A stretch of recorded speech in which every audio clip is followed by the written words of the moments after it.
Our final speaker is the Director of the Defense Threat Reduction Agency's Chemical and Biological Technologies Department. As was mentioned, he is dual-hatted as the Director of the Joint Science and Technology Office for Chemical and Biological Defense within the Chemical and Biological Defense Program. He began serving at DTRA in 2002 when he was assigned as a mission commander to the Chemical and Biological Division On-Site Inspection Directorate. He earned his Ph.D. in organic chemistry from the University of Virginia. Please join me in welcoming Dr. Ron Hann.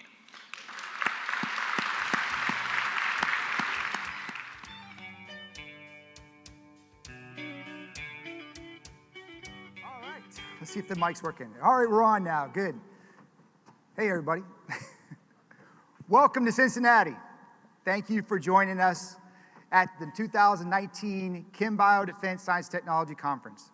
It's been 2 years since our last meeting in Long Beach, California. And even though our location has changed, the reason we are here has not. You may recall at the last conference, we talked about our why. Why are we here? Well, we are here for our warfighters. It's all about our warfighters. We are here to find new and innovative ways to protect and safeguard the men and women serving our country. Today, nearly 1.4 million men and women serve on active duty, and another 850,000 serve in the National Guard or reserves. On any given day, more than 200,000 soldiers, sailors, airmen, Marines, and Coast Guardmen are deployed around the world, many in harm's way. As many of you know, I served on active duty in the Army Chemical Corps for 27 years until I retired in 2014. During that time, my peers and I faced nuclear, biological, and chemical threats in Europe and the Middle East and Asia. While in uniform, these kinds of threats went from a training distractor to an actual combat condition on the battlefield in which we had to fight. It never made us happy to know that we had to put those bulky, hot, restrictive suits and boots, gloves, protective masks on our face, but we knew that our country depended on us to fight and win our nation's battles, no matter what the challenge. The threats are no less serious today. We've seen the use of chlorine and mustard gas in Iraq and Syria. We've supported outbreak operations in West Africa.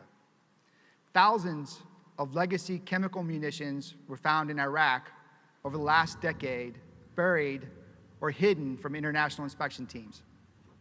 And we continue to identify emerging threats, as Brandy indicated, that we do not conform to international treaty standards that would limit or contain the use of these threats on future battlefields, such as fourth-generation nerve agents that were used as an assassination tool in Salisbury, England. In the military's time-honored tradition, one generation passes the fight to the next generation. So I'd like to recognize those who currently serve or have served in our armed forces. If you are an active duty military member, please stand and remain standing. So if you're wearing a uniform, get up. Yeah. All right. So, those of you who are reservists or guardsmen, please stand and remain standing. And if you're a veteran, please stand and remain standing. All right, great. We have a big crowd here. All right. Thank you. You may see them now. So join me in recognizing our warfighters. Thank you for the efforts and sacrifices you've made for our nation. We are passionate about providing these men and women the best possible chemical and biological protection devices that we can devise. The responsibility is great, and they are counting on us. The DTRA-CB team is focused on safeguarding our warfighters and nation from chemical and biological threats of today and tomorrow. We cannot fail. We must succeed. How do we do that? Which starts with an idea. The proverbial light bulb that goes off in your head. An idea, the single most powerful thing humankind can create. Want to go to the moon? The journey starts with an idea. Want to cure cancer? That too starts with an idea. No matter what you strive to achieve, it all starts with an idea. If you haven't heard Malcolm Gladwell's Revisionist History podcast about the Obscure Virus Club, you should listen to it. In it, Gladwell tells the story of a small group of scientists who relentlessly pursued the theory of retroviruses and reverse transcription. At the time, in the 70s, they were told their ideas lacked merit. Everyone knew that DNA transcribed RNA and not vice versa. Mainstream science was not ready to hear that Mother Nature was throwing a curveball. At the time, the epidemic was exploding. In 1996, the UN estimated 23 million people were infected worldwide, and it was spreading rapidly. Doctors had no way to treat it. They didn't even have a way to test for it. Basically, the medical and science communities were completely in the dark. No one even knew what it was. That is, until the Obscure Virus Club's ideas on reverse transcription turned the tide. Their ideas led to solutions that worked in response to the world's HIV crisis. That is the power of an idea. However, it's not just the biggest ideas that have immense power. Even seemingly insignificant ideas can change the world.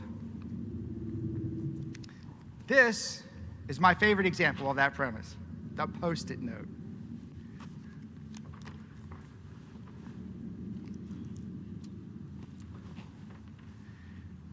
It's a little square of paper. This one's 3 inches by 3 inches with a bit of adhesive on the back. This one weighs less than half a gram. At first, it came in just one color, canary yellow, and it was invented by accident. It almost didn't make it to market. But since then, Post-its have been used for some pretty incredible, life-changing things. They've been used to propose marriages, tell spouses about pregnancies, launch scores of companies, and countless new products. Even in this high-tech era, the simple Post-it is arguably the single most important tool of innovation. Tim Brown, CEO of IDEO, the company that brought you everything from the computer mouse to the automatic defibrillator and the stand-up toothpaste tube, calls the Post-it the perfect tool for innovation. Likewise, Fast Company magazine hails the Post-it as the tool for innovation ahead of scores of many much more advanced technologies like big data and artificial intelligence. So why is the Post-it such a great tool for innovation? Well, because it enables us to easily and efficiently pass along ideas. And that's it in a nutshell. It's an IDD, or Idea Delivery Device. And as many of you know, in the DoD, we love our acronyms. But back to the point, it's those ideas that have the real power. By facilitating the exchange of, the creation of ideas, Post-its help us bring the power of an idea to life. We could be talking about creating great art, like the most monumental musical achievement of the past century, which, as many of you know, is Metallica's One. Or maybe a new design of a rocket that could take humankind to Mars. Even every great achievement, in fact, everything humankind has ever created, has at its core an idea and someone that chose to chase that idea. If anything, today's era of viral communications, wildly rapid innovation, and explosive knowledge growth only increase the inherent power of each and every idea, good and bad. Not long ago, it could take years, even decades, for an idea to reach critical mass. During the 1950s, the average circulation of the New York Times was just over 500,000. So remember the obscure virus club? It took those scientists years to promote their ideas because no journal, which is all there was at that time, hard copy paper journals, would accept their ideas for publication.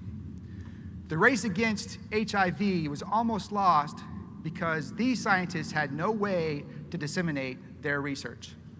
In 2019, this seems a bit hard to believe.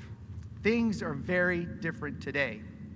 Earlier this year, a 17-year-old's video of her cat logged nearly 7 million views in less than 24 hours. Today's technology allows for a vast increase in the reach and potency of ideas. When today's innovators speak of power of an idea or technology, the watchword is disruption. I define disruption in this case as the capacity of a new idea or innovation to fundamentally alter the landscape in which we live. The Economist, a publication not known for hyperbole, calls the theory of disruptive technology the most influential idea of the early 21st century. Today we see disruptive technologies all around us. Did anyone take a taxi to the conference? More likely, you took an Uber. Uber has fundamentally altered the realm of ground transportation. Whether it's Facebook, Twitter, or Instagram, social media has forever changed how we communicate with friends and family. Not only that, social media has changed the very nature of information and communication. Self-driving cars can potentially change ground transportation. Want to take a long trip? Maybe not today, but someday you'll be able to hop in your car, eat a snack, read on an ebook, take a nap, and wake up in California or wherever you're going. All around the world, manufacturers and designers, architects and planners are already working on a driverless world. No more parking garages, only drop-off zones, cars that are more like living rooms than vehicles. Sector by sector, the status quo isn't evolving, it's being smashed by disruptive technologies. Why am I focused on this here and now? Because we are not immune. It is only a matter of time before we face a disruptive battle, a disruptive technology. The disruptive power of ideas is, generally speaking, a good thing, but is also a double-edged sword, especially in our business. One of the biggest challenges our warfighters will face on future battlefields is surprise. Those disruptive technologies we either did not anticipate or could not keep technology parity with our potential adversaries. Not long ago, only nation states had the capacity to deploy a chemical or biological weapon system. No more. The items necessary to assemble a simple chemical or biological weapon system have become increasingly available in the form of off-the-shelf technologies and materials that can be purchased online and delivered nearly anywhere in the world within 2 days. Genetic engineering used to require highly advanced expertise, large amounts of expensive equipment, and a lot of time. CRISPR now enables a person with a modest science background, a little time, and a bit of funding to undertake fairly advanced genetic engineering. The capability to intentionally develop a genetically engineered superweapon is no longer just in the hands of nation states. Almost any group with bad intent and a modest scientific intellect can seek to create a devastating superbug. The potential for accident further complicates the issue. So talk about a disruptive technology. Imagine one event that could infect hundreds or thousands or many more in a single outbreak. How do we deal with these threats? How do we counter the risk inherent in the democratization of game-changing, potentially world-altering, truly disruptive technologies. So those of you who were with us at the last chem-bio Science and Technology Conference may recall I talked about out-sciencing our enemies, about using the power of science to safeguard our warfighters and national security through technological superiority by taking revolutionary big steps in science, not evolutionary small steps. What we at DTRA-CB are now looking to achieve has necessarily evolved with the times. Today, what we require is ideas that we can out-science the enemy with disruptive power. We want to disrupt the threat before we face it. We want to change the game in how we fight. We aren't just looking for a discrete technological fix to counter a singular threat. We are looking for ideas that enable us to fundamentally disrupt the landscape of chemical and biological threats. Ideas that don't just take a weapon away from our enemies, but ideas that fully and fundamentally disrupt them from ever wanting to even try to harm us. Let's put the bad guys out of business. That's the definition of disruption. Allow me to offer a few of my own disruptive post-it ideas. We're working on these technologies now to influence the course of future battles.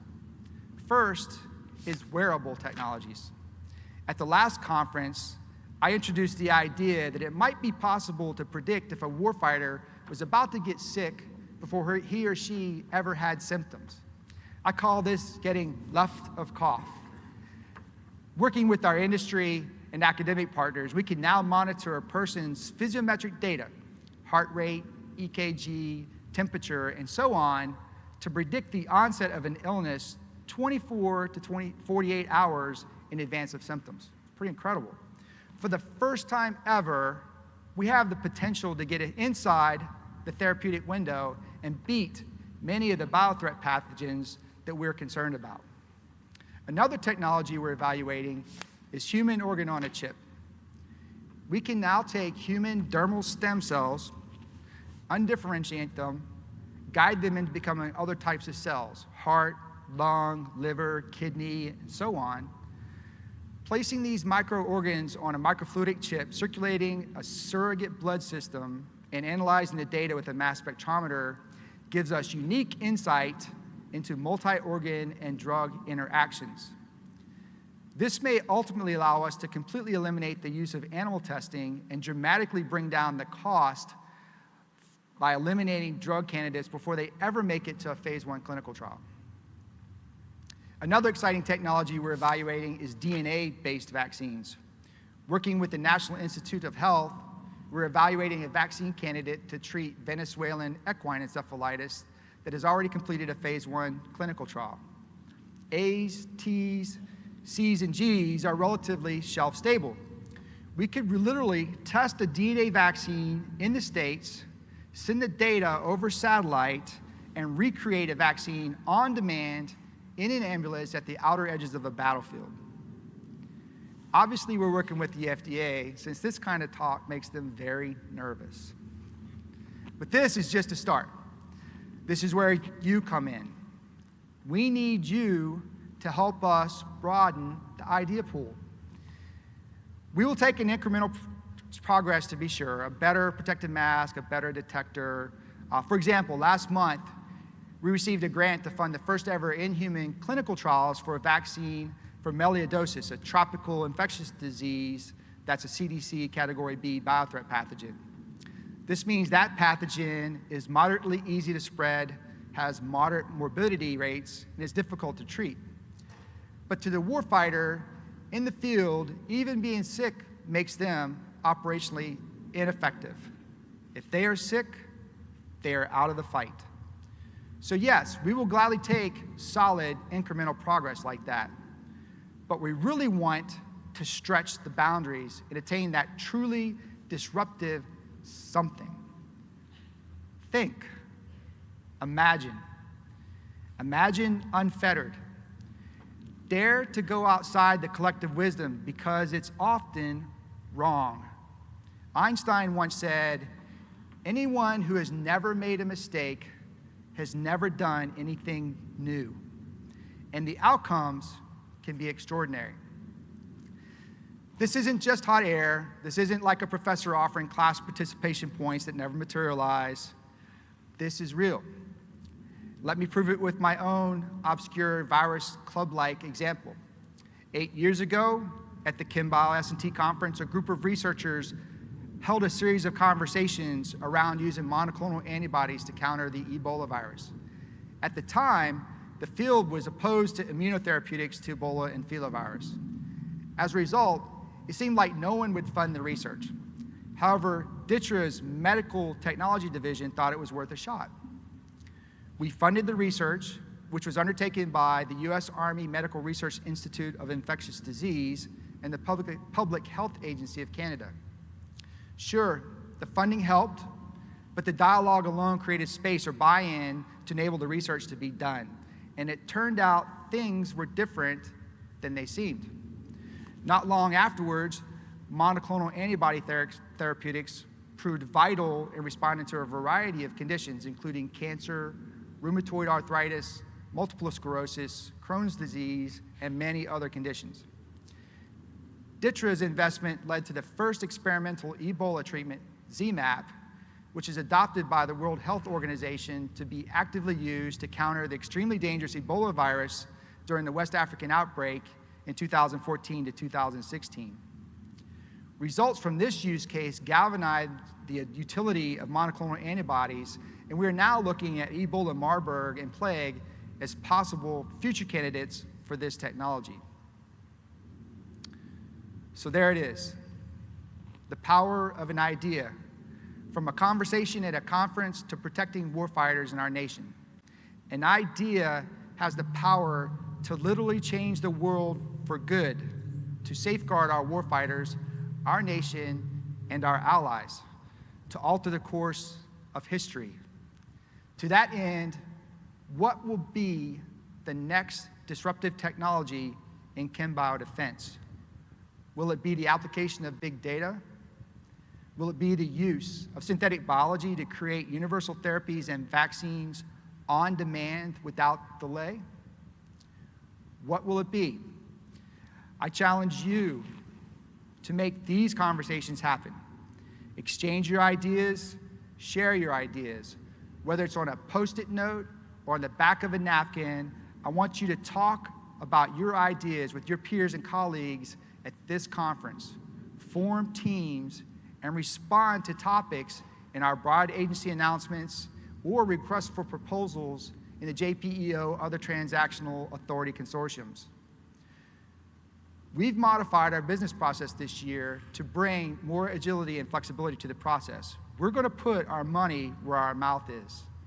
3 months from now, look for us to begin dropping topics that we will be funding potentially as soon as October or November next year. But there's no reason to wait. I'm here, my team is here, you're here, the ideas are here. Engage with the DTRA team today, here and now. Find us at one of the sessions. Find us tonight over coffee or a beer. Start the conversation now.